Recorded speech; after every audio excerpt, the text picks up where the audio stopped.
আসসালামু আলাইকুম, আমি আফসানা আলমগীর খান। স্বাগত জানাচ্ছি এনটিভির দুপুরের খবরে।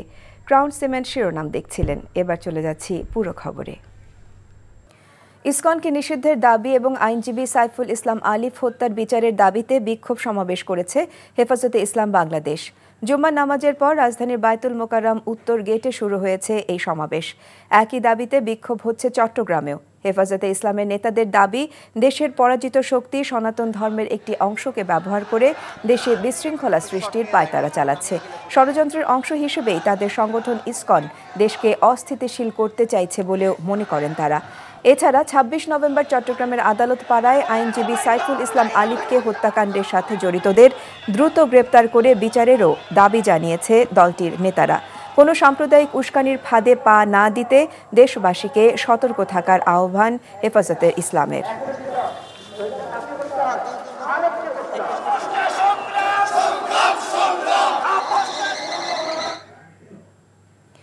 আইনজীবী সাইফুল ইসলাম আলিফ হত্যার বিচারের দাবিতে বিক্ষোভ সমাবেশ করছে হেফাজতে ইসলাম। চট্টগ্রামের জিইসি মোড় এলাকায় আছেন আমাদের সিনিয়র করেসপন্ডেন্ট আরিজ আহমেদ। আমরা তার কাছে যাচ্ছি। আরিজ, হেফাজতের প্রতিবাদ মিছিল সম্পর্কে কি তথ্য আছে আপনার কাছে? আপনি কি কারোর সাথে কথা বলতে পেরেছেন? তারা কি বলছেন?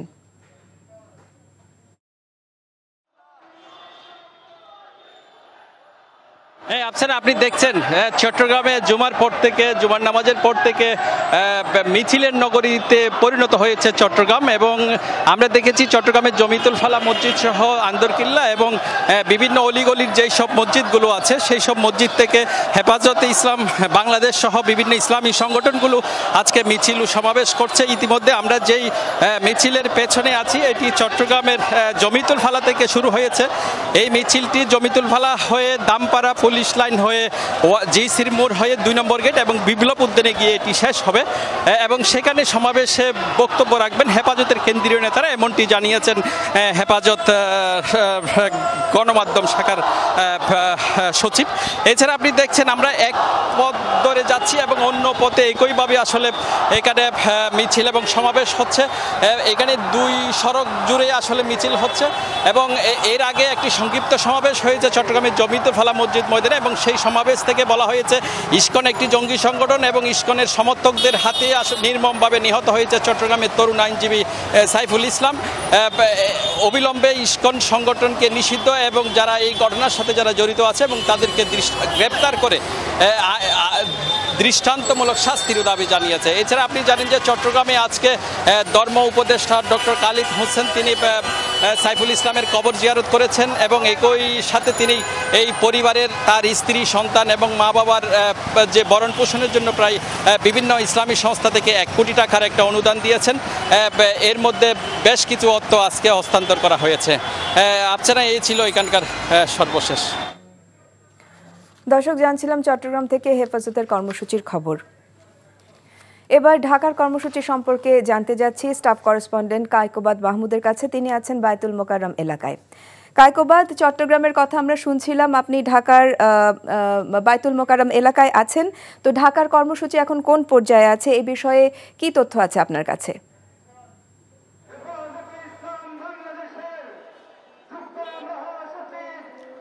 আফসানা, এখানে কিন্তু আজকে হেফাজতে ইসলামের পূর্ব ঘোষিতই একটি বিক্ষোভ সমাবেশ ছিল, যেটি হচ্ছে ইসকনকে নিষিদ্ধ করা এবং একই সাথে চট্টগ্রামে যে আইনজীবী হত্যাকাণ্ডের শিকার হয়েছে তারা বলছেন যে সাইফুল ইসলাম আলিফ যে হত্যাকাণ্ডের শিকার হয়েছে তার প্রতিবাদে কিন্তু তারা এই কিন্তু বিক্ষোভ সমাবেশটা করছেন। আর এখানে কিন্তু আজকে জুমার নামাজের শেষ হওয়ার সাথে সাথেই কিন্তু তাদের যে সমাবেশটি তার কিন্তু কার্যক্রম শুরু হয়েছে। আর এখন কিন্তু তাদের সমাবেশ চলছে, তাদের নেতৃবৃন্দর বক্তব্য রাখছেন হেফাজতে ইসলামের বিভিন্ন স্তরের। আর নামাজের আগে থেকে কিন্তু আমরা দেখতে পাচ্ছিলাম যে খণ্ড খণ্ড মিছিলে কিন্তু আসছিল। হেফাজতে ইসলাম ছাড়াও আমরা খেলাফতে মজলিসকে দেখতে পেয়েছি। তো এখানে বেশ কিছু ইসলামিক সংগঠন কিন্তু এখানেই সমাবেশ করছেন। আর তারা সমাবেশ থেকে যেটি বলছেন যে তারা বাংলাদেশে কোনো ধর্মের নামে উগ্রবাদ দেখতে চান না। তারা বলছেন যে ক্ষমতাচ্যুত স্বৈরাচারী সরকার ছিল, যে ছাত্র জনতার অভ্যুত্থানে যে সরকারের পতন হয়েছে আওয়ামী লীগ সরকার, তাদের ইন্ধনেই কিন্তু তারা বলছেন যে হিন্দুদের একটি অংশ অস্থিতিশীল পরিস্থিতি তৈরি করতে চাচ্ছে। তারই একটি ফলে তারা দেখতে পেয়েছেন যে আলিফ হত্যাকাণ্ড, তারা যেটি বলছেন আইনজীবী আলিফ হত্যাকাণ্ড, তো তারা বলছেন যে এই ধরনের কর্মকাণ্ড বাংলাদেশে তারা দেখতে চান না। তারা ইসকনকে নিষিদ্ধ দেখতে চান এবং যে কোনো ধরনের উগ্রবাদের বিরুদ্ধেই কিন্তু তারা যেতে চাচ্ছেন। তো সবকিছু মিলিয়ে তারা এখানে এখন ইসকনকে নিষিদ্ধ ছাড়াও তারা কিন্তু বলছেন যে ভারতীয় আগ্রাসনের বিরুদ্ধে তারা এখানে বলছেন। একই সাথে যে অতীত সরকার আছে তাদের যে ইন্ধন তারা সেটিও বন্ধ করতে বলছেন, তাদেরকে যথাযথ বিচারে আওতায় আনার দাবি জানাচ্ছেন। একই সাথে যে চট্টগ্রামে যেরকম ঘটনা ঘটেছে এরকম ঘটনা যাতে আর না ঘটতে পারে তারা কিন্তু সেই কথাও কিন্তু বারবার এখানে বলছেন। তো সবকিছু মিলে এখানে এই মুহূর্তে সমাবেশ চলছে উত্তর গেটের এখানকে পুরোপুরি তাদের দখলে হেফাজত ইসলামের নেতাকর্মীদের। তো আফসানা এখানকার এই ছিল সর্বশেষ। দর্শক, ঢাকা এবং চট্টগ্রাম থেকে আমাদের সহকর্মীরা জানাচ্ছিলেন হেফাজতের কর্মসূচির খবর। ঢাকার যানজট থেকে নগরবাসীকে স্বস্তি দিতে স্থায়ীভাবে ট্রাফিক পুলিশের সহযোগী হিসেবে যুক্ত হয়েছেন বিভিন্ন শিক্ষা প্রতিষ্ঠানের 291 জন শিক্ষার্থী। 2 শিফটে 4 ঘন্টা করে 500 টাকার সম্মানিতে দায়িত্ব পালন করছেন তারা। আইন মেনে চলার অনুরোধ অনেকে ভালোভাবে নিলেও কারো কারো কাছ থেকে পাচ্ছেন তিক্ত অভিজ্ঞতাও। রিকশাগুলোকে শৃঙ্খলায় আনাই মূল চ্যালেঞ্জ বলে জানিয়েছেন শিক্ষার্থীরা। আরও পেশাদার 600 জনকে ট্রাফিক ব্যবস্থাপনায় যুক্ত করার কাজ চলমান রয়েছে বলে জানিয়েছেন পুলিশের ট্রাফিক বিভাগ। আপেল শাহরিয়ারের রিপোর্ট। লাবণী আক্তার বন্যা মিলেনিয়াম ইউনিভার্সিটির আইন বিভাগের শিক্ষার্থী। রাজধানীর শাহবাগ মোড়ে প্রখর রৌদ্রের তাপ উপেক্ষা করেই সর্বোচ্চটুকু দিয়ে কাজ করছেন যানজট নিয়ন্ত্রণে। এটা করতে আমার ভালোই লাগছে। তো এটা আমাদের কাছে মনে হচ্ছে যে আমরা এটা জব হিসেবে নিচ্ছি, আমাদের ভালো লাগছে এটা করতে। আমরা দেশের জন্য কিছু করতে পারছি, এটা আমাদের জন্য অনেক গর্বের বিষয়। আশা করি আমরা ভবিষ্যতেও দেশের জন্য সবকিছু করব। তার মতো ট্রাফিক পুলিশের সহযোগী হিসেবে 291 জন শিক্ষার্থী দায়িত্ব পালন করছেন নগরীর বিভিন্ন পয়েন্টে। সকাল ও বিকেল 2 শিফটে 4 ঘন্টা করে 450 জনের মধ্য থেকে শারীরিক ও বেশ কিছু পরীক্ষার মাধ্যমে উত্তীর্ণ হতে হয়েছে। শিক্ষার্থীরা বলছেন শুধু আর্থিক লাভের জন্য নয়, দেশপ্রেমে উদ্বুদ্ধ হয়েই এই কঠিন কাজে আত্মনিয়োগের সিদ্ধান্ত। দেশে এত বছর ধরে একরকমভাবে মানুষ চলে আসছে, এখন আমরা হুট করে যখন নেমে বলি যে এদিকে রিক্সা যাবে না বা বাস এখানে দাঁড়াতে পারবে না, সামনে দাঁড়ান, সবাই আমাদের উপর চড়াও হয় অনেক সময়। তবে হ্যাঁ, অনেক বেশি পজিটিভ ভাইবও পাচ্ছি, পজিটিভ মানুষ অনেক পজিটিভ কথা বলে। অটোরিকশা যেহেতু অবৈধ মেইন রোডে, এটাকে কন্ট্রোল করতে আরও বেশি কষ্ট হয়েছে এবং এমনও হয়েছে অটোরিকশাওয়ালা আমাদেরকে পায়ের উপর দিয়ে চলে গেছে বা আমরা যাদেরকে সিগন্যাল দিচ্ছি যখন সিগন্যাল মানে না, আমরাও কিন্তু জীবনের ঝুঁকি নিয়ে তাদের পিছনে গেছি। উন্নতি হচ্ছে, তা আমরা চাচ্ছি যে এই জিনিসটা যদি আর লম্বা সময় ধরে করা হয়, আশা করি আমরা একটা সুন্দর ঢাকা শহর আপনাদেরকে উপহার দিতে পারব। রিকশা চলাচল নিয়ন্ত্রণ ও জনগণকে সচেতন করার প্রচেষ্টার ইতিবাচক প্রভাব পড়েছে সড়কে, যা ট্রাফিক পুলিশের কাজ অনেকটাই সহজ হয়েছে। 3 জনের কম আমরা দিচ্ছি না, মিনিমাম 2 জন স্টুডেন্ট এবং 1 জন পুলিশ, এটা হলো মিনিমাম। এটা আবার কোথাও 10 জনও আছে, কোথাও 5 জনও আছে, 6 জনও আছে। যে পয়েন্টের আমাদের প্রয়োজন যতটুকু সেখানে ততজনকে আমরা রাখছি। আমাদের টার্গেট হলো 600 শিক্ষার্থীকে এই কাজে সম্পৃক্ত করা।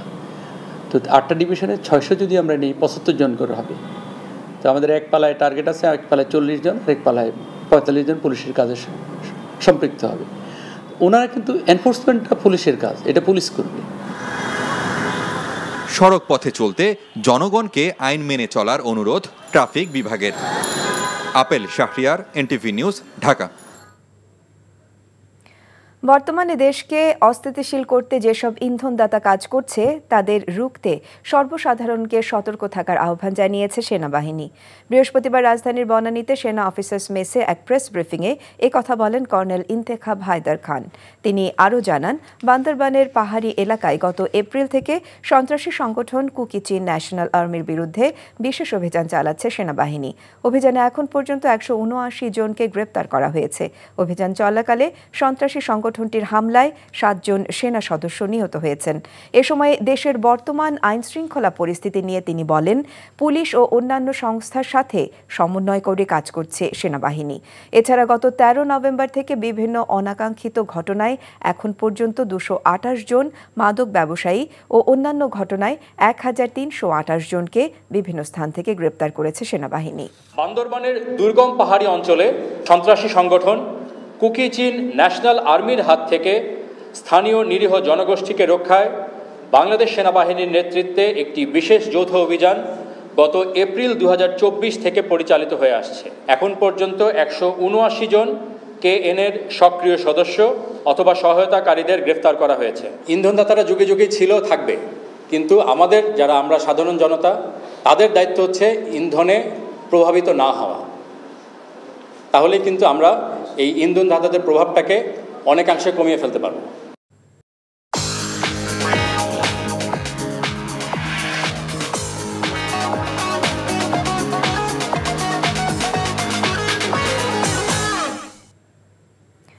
নগদ নিবেদিত অর্থনীতির খবর। নিত্যপণ্যের দাম ক্রেতাদের নাগালে আনতে সরকারের শুল্ক ছাড় ও আমদানির উদ্যোগের পুরোপুরি সুফল এখনও পাচ্ছেন না ভোক্তারা। আলু, বোতলজাত সয়াবিন তেল, খেজুর সহ কয়েকটি পণ্য আগের মতোই বেশি দরেই বিক্রি হচ্ছে। বাজারে সরবরাহ কমের সাথে যোগ হয়েছে বোতলজাত সয়াবিন তেলের সংকট। তবে গেল কয়েক সপ্তাহে চাল, চিনি, ডিম ও পেঁয়াজের মতো কিছু পণ্যের দাম কমেছে। এছাড়া সবজির সরবরাহ বাড়ায় দাম কমতির দিকে। আরাফাত ইসলামের রিপোর্ট। বেশ কিছুদিন ধরেই বাজারে ভোজ্য তেলের সরবরাহ কমেছে। এর ফলে খুচরা পর্যায়ে বোতলজাত সয়াবিন তেলের সংকট দেখা দিয়েছে। হাতে গোনা দু-একটি কোম্পানি ছাড়া অন্য সব প্রতিষ্ঠান তেল দিচ্ছে না বলে জানান বিক্রেতারা। সয়াবিন তেল আমরা আগে যে পরিমাণ পাইতাম ওই পরিমাণ সয়াবিন তেল পাচ্ছি না। তীর, বসুন্ধরা, রূপচাঁদা আর বসুন্ধরা এটা তো পুরো মার্কেট আউট। তীর মাঝে মাঝে কিছু দিচ্ছে, তাও গতকালকে চাইছি 10 কার্টন, দিছে 3 কার্টন। এদিকে নতুন করে দাম না বাড়ায় চালের বাজার অনেকটাই স্থিতিশীল রয়েছে। অন্যদিকে রমজানের আগেই দাম বেড়েছে খেজুরের। গত সপ্তাহ আর এই সপ্তাহে আপনার দাম কমে নাই। নতুন চাল আসছে 28 যেগুলো আসছে ওগুলোর দাম 3-4 টাকা কমছে, কিন্তু পুরানটার দাম কমে নাই, পুরানটা আগের মতোই আছে। কেজিতে 100 টাকা বেড়ে গেছে, কার্টনে 250-300 টাকা 500 টাকাও বাড়ছে। সরবরাহ বাড়ায় সপ্তাহের ব্যবধানে শীতকালীন কয়েকটি সবজির দাম কিছুটা কমেছে। পেঁয়াজের দামও নিম্নমুখী থাকায় দেশি পেঁয়াজ 130 টাকা আর আমদানি করা পেঁয়াজ বিক্রি হচ্ছে 110 টাকায়। অন্যদিকে বাড়তি দামে আলু কিনতে হচ্ছে ক্রেতাদের। নতুন আলুটার দামটা কিন্তু কন্টিনিউয়াসলি ডেট করতেছে, কিন্তু নতুন আলুটা উঠতেছে বিধায়, কিন্তু পুরান আলুটা হচ্ছে কোল্ড স্টোরেজের, সেটা তাদের স্টকে, কিন্তু এটা কমাচ্ছে না কেন কোল্ড স্টোরেজের থেকে, আমি এটা এখন পর্যন্ত বুঝতেছি না। সিম 80 টাকা কেজি, গত সপ্তাহে 100 ছিল, এই সপ্তাহে 80 হয়েছে, একটু কমছে সিমের দাম।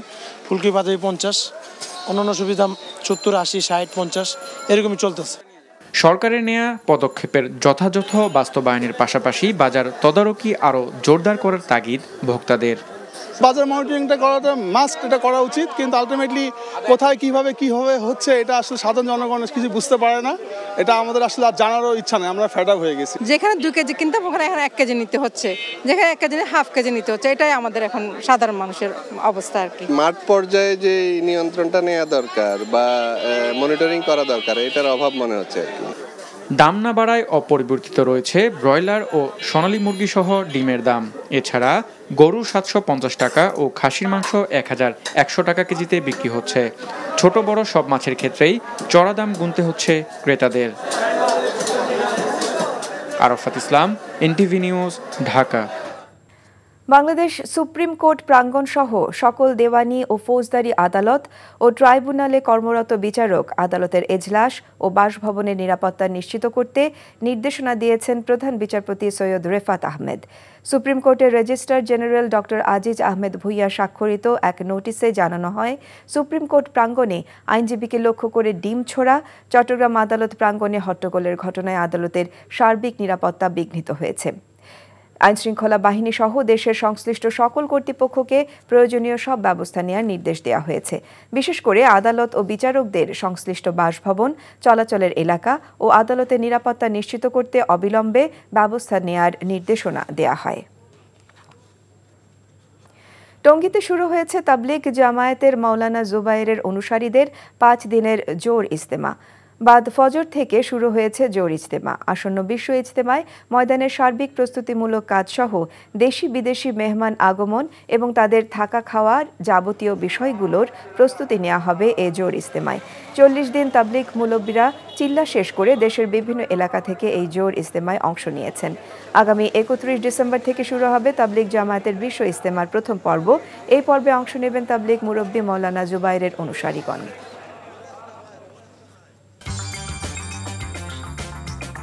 এই ছিল দুপুরের খবরে। এই খবরের ভিডিও সহ আপডেট জানতে ভিজিট করুন এনটিভি অনলাইন www.ntvbt.com।